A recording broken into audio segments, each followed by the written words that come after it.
Welcome back, ladies and gentlemen, to the continuation of Shadowrun Dragonfall.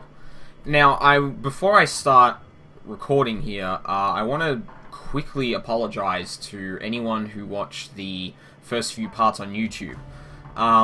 There was a bit of an audio issue with, like, a bunch of fans in the background from my computer, like, causing a ruckus. I went over the footage and you can't really hear it over all of the audio, but it's in the background a lot, so just wanted to quickly apologize for that.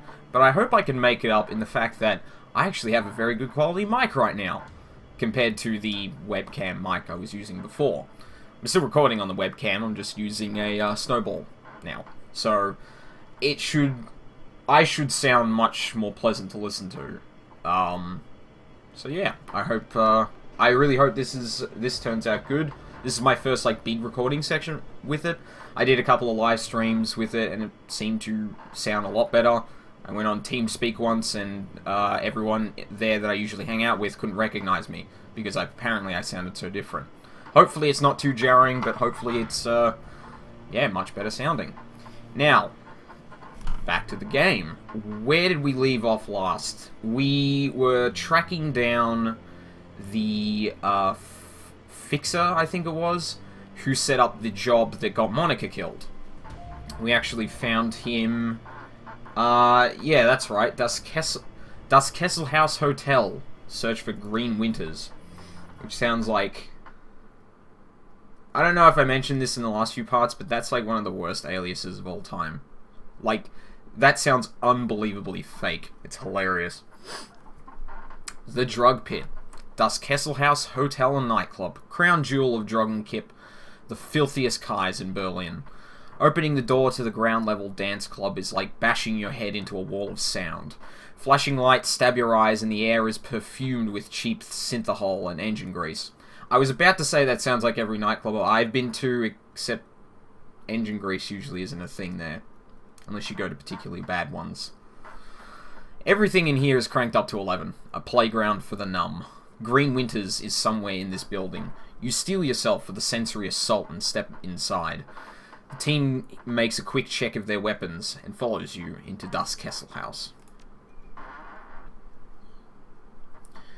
Well, we got nothing to change over, so we're just gonna rock out. We're just gonna rock with what we've got. Oh good, more dancers. And the male dancer is actually trying. Which, if you saw my playthrough of Shadowrun Returns, shameless plug, the male dancer in the main hub area of that place was absolutely terrible. Like, he was... Oh my god. Okay. So, yeah, he's actually working it, but this guy that I saw in Shadowrun Returns was dancing like him.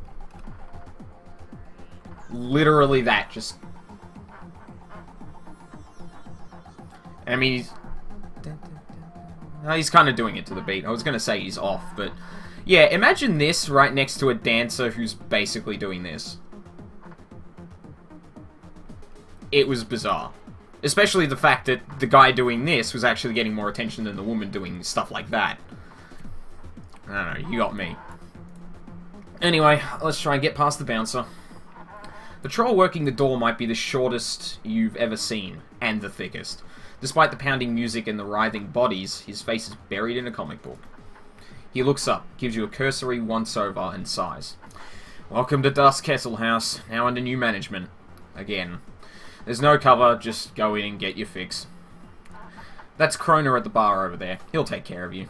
He buries his nose back into his comic book while tapping a meaty thumb on the black plastic slung from his belt. A high-powered stun gun. Just play nice, or you'll meet Herr Zap. Have fun. I'm looking for someone. He keeps his nose in his comic book. I doubt it. This place is filled with interesting people just dying to meet you, so go meet him. I get the feeling this guy just does not want to talk to me. His name's Green Winters. The troll sighs. I have no idea. Frank's watching the floor tonight. Ask him. Just don't expect an answer. Well, he was profoundly helpful. And by that I mean not at all. Oh. The music out here on the floor is way too loud for comfort. The scene going down at the bar is even louder. That's impressive. The dealer on duty stands impassively behind the bar. A desperate-looking young woman is pleading with him, apparently to little effect. Alright, Silk. I'm going to explain how this works to you one more time. I get my cash, you get your cram. No cash, no cram. Period. But I need it, Krona. Come on. Her words come out on a... First flub. It's alright. There's going to be plenty more where that came from, especially with all the German in this.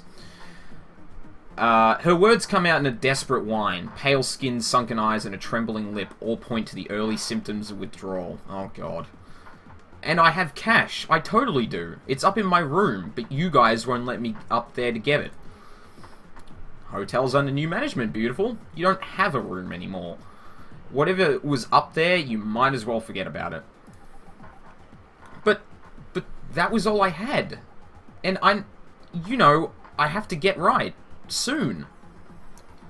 Well, maybe we could work out a trade. Cram for services. Services? Understanding slowly shows on the young woman's face.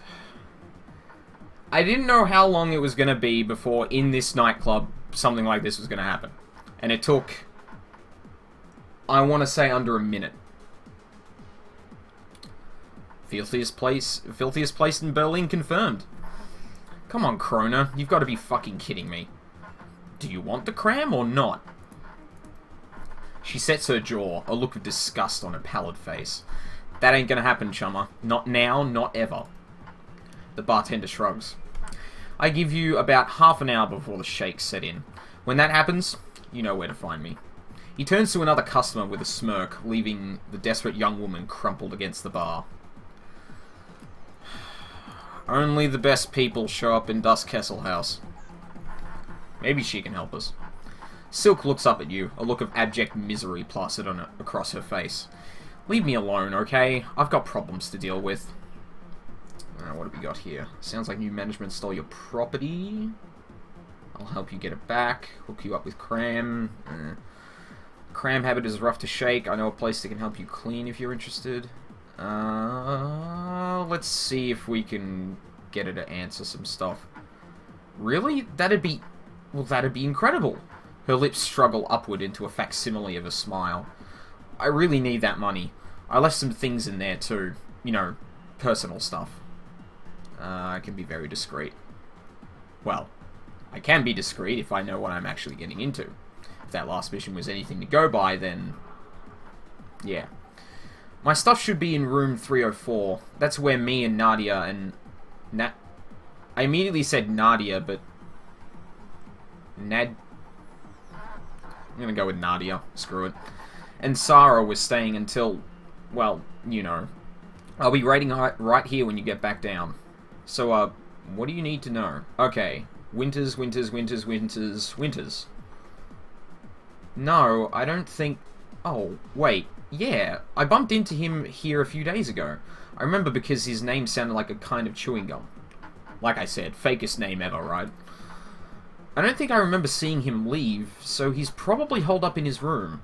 I'm pretty sure that there's still some people up there, the ones that the gang has missed. I hear they locked themselves in. Tell me whatever you can about the gang that's taken over the hotel. So apparently he's still here. That's good. We haven't lost him. So we actually have a lead. We actually have a good lead going into this. Yeah, I may as well listen to gang. Bad guys. I mean, real bad guys. The gang that used to run this place wasn't all bad. They kept cram flowing, and the prices weren't too high. They never hassled me as long as I kept buying. The new guys killed them all, and all when they took over. Now I'm stuck dealing with assholes like Krona. The floor manager, Frank, had a thing for my girl Sarah. He was always coming on to her, yeah, no surprise. Again, every single conversation so far has been confirming that this place is filthy as hell. No matter how many times she told him no. I haven't seen her since the takeover, but he won't stop asking me about her. Guy's a real creep. You might be able to work that into asking him. I don't know what we need to talk to him for yet, but it's good to know. It's about all I can think of. I steer clear of the new guys when I can. I shouldn't have to tell you why. No, I saw all of that. What can you tell me about the layout? No, that should be fine. Sure thing. Just hurry back with my stuff, okay? With that stuff, okay? I really, really need it. I feel like talking to Krona probably wouldn't get me anywhere. And this... Ah, yes, Frank. Oh, for God's sake. Pinned to the floor manager's too expensive for this neighborhood and too baggy to be his suit is a name tag. Too baggy to be his suit is a name tag. Frank. Yeah? What you need? Reluctantly, he shifts his attention away from the elvish dancer swaying in front of him. Do you know Greenwinters? His face screwed up with a look of disgust. That's promising. Yep. Sad old bastard with a data jack that oozes something nasty. Wears cheap glasses and drinks like a fish. What about him? Where can I find him? Floor manager shrugs. He's a regular. If you wait long enough, you may see him. Then again, maybe not. I haven't seen him for a while. He turns back to the dancer. I need to get into the hotel. Hotel's closed. We're, fumigating up there. You know, for bugs. You think I care about a few bugs? I need a room. Can I speak to your manager? Yeah. Look, buddy, closed is closed, and that's what we are. He licks his lips and turns his attention back to the dancer. She maintains her 1,000-meter stare over his head. Complete disinterest in him. And I don't blame her. Now take your business to the bar, or take it outside. Okay, we have got a few options here. Well, I'm not paying this guy to get into the hotel, so we're going to go with this. I can see that you're running an operation here. I'll bet it's a pretty delicate one. It'd be a shame if something happened to it. You threatening me? In my own club? He looks at you incredulously. That's a hell of a mistake, friend. He's not threatening you. He's threatening your business, and I'm helping him. What you want to bet we can make a mess of this place before you bring in enough goons to drop us? I'm betting we can. I'll second that bet. It'll go easier for you if you let us upstairs. We'll get out of your hair and become somebody else's problem. Oh, and Frank, I am threatening you. Frank looks from you to Dietrich, to Igar, to Glory, who is here, because that's the only person who didn't actually talk, and back to you. Then he fumbles in his pocket for something. Okay, okay, it's open now. No need for trouble. Pleasure doing business with you. Oh, Igar. We may have clashed heads at the beginning of this game, but I love that you can intimidate the shit out of everyone. Fantastic. Opening up doors aplenty, that's for sure. I mean, God knows the sight of Glory walking up with mechanized arms wouldn't be enough, but then you've got like a 7-foot troll barreling down at you. Alright, we have access, and wow, there are a lot of floors. I don't think we know what floor green is on. No, we don't have any mission items. Oh, yeah, I should probably explain that. So, in this menu here, you've obviously got your objectives and that. But mission items are either things you pick up, like passwords, keys, stuff like that, or just important information you know. So you might have a conversation with someone and learn a key, like a keypad code or something like that. And that'll all appear here. It's a really nice detail, like, compared to some games which are just like, oh, you know the password, so you just get in. This time you have to kind of, like, look at your stuff a bit more. Oh, sorry, you have to know what information you've gathered to actually be able to progress a lot in this game. So, the only floor of interest right now is the one that, forgotten her name already. 304. Get her belongings. Okay, sure, let's open 302. Oh!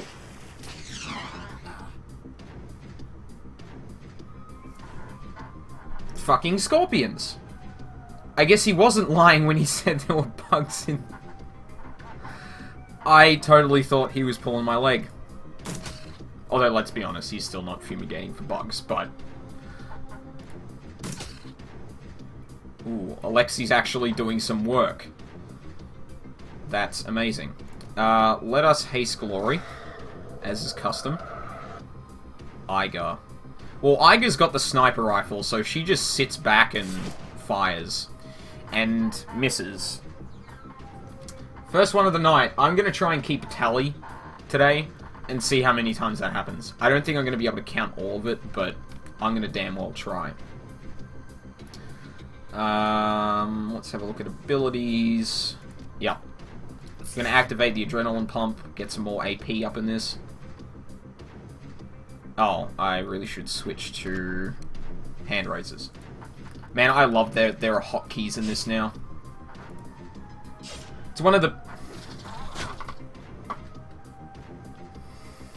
Glory, you are right in front of that goddamn scorpion.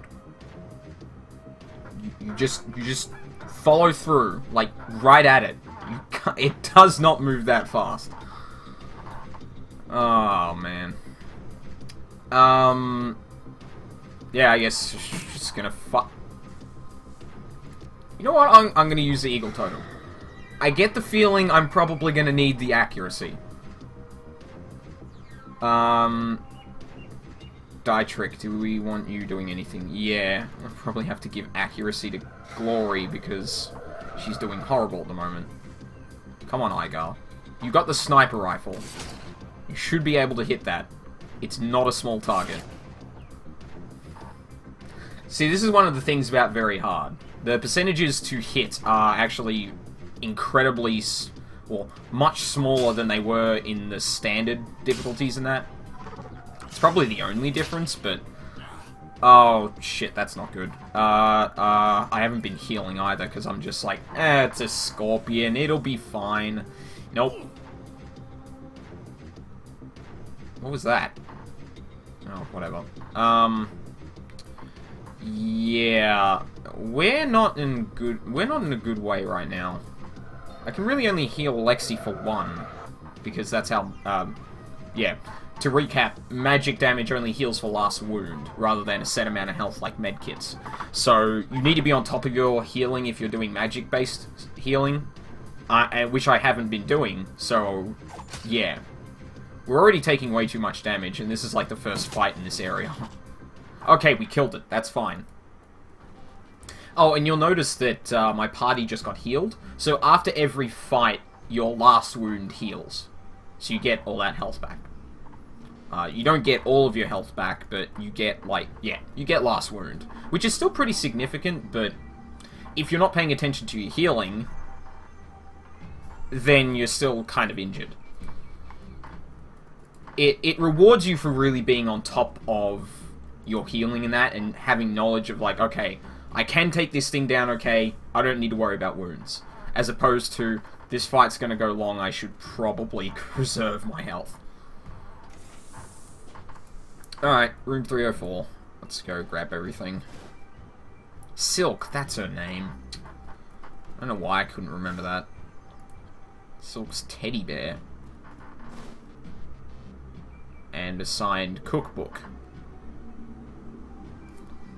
Sentimental value, I am sure.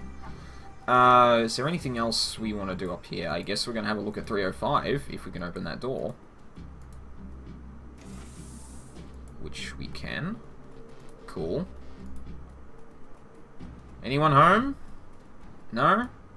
I'm just going to rifle through your things then. Destroyed floor.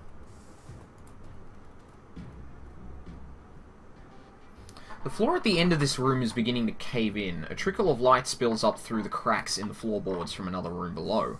With a little force, you could probably open a big hole enough, open a hole big enough to drop down to the second floor from here. Well, the second floor was, it wasn't like management, but it was important in that list of floors. YOLO. Let's jump down. I cannot believe I just said that on stream. And on YouTube.